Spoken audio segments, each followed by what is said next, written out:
Well, hello again. It's the Cascade Trekker. Back on the scene again. This is the cold spring shelter on the south side of Mount Adams.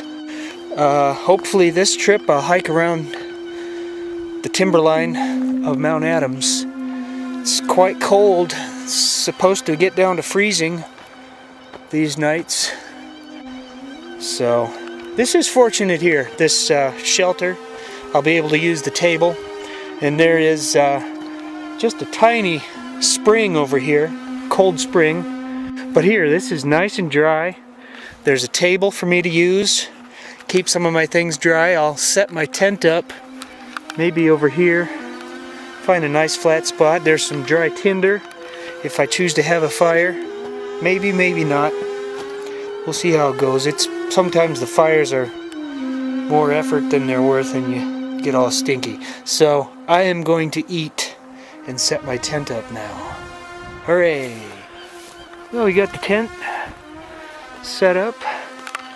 It's nice. Had to bust that out just in case it started raining. This shelter, this design is really something to behold if you're into cabins. Long rear slanted roof.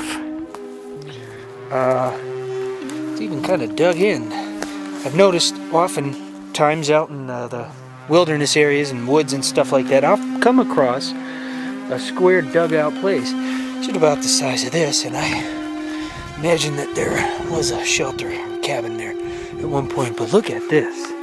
This is something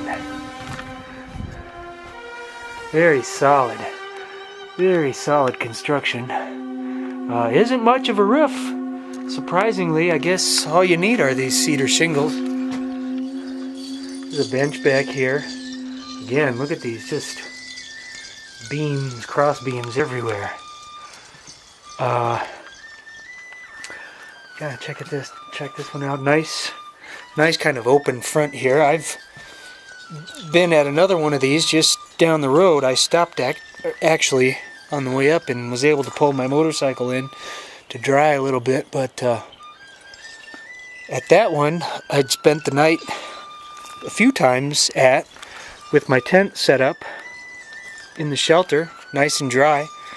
Once the snowpack was at about 4 feet, and I was down in that hollow, not on the snow, but boy, oh boy, I was one of the coldest nights ever.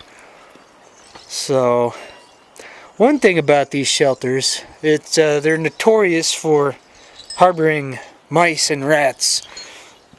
So, if I were to camp in here, I could expect a mouse or a rat or something to bother me. We're enjoying Sierra Nevada Torpedo IPA, and I'll tell you, if today was the last day of my life, this right here would be about the best part of it.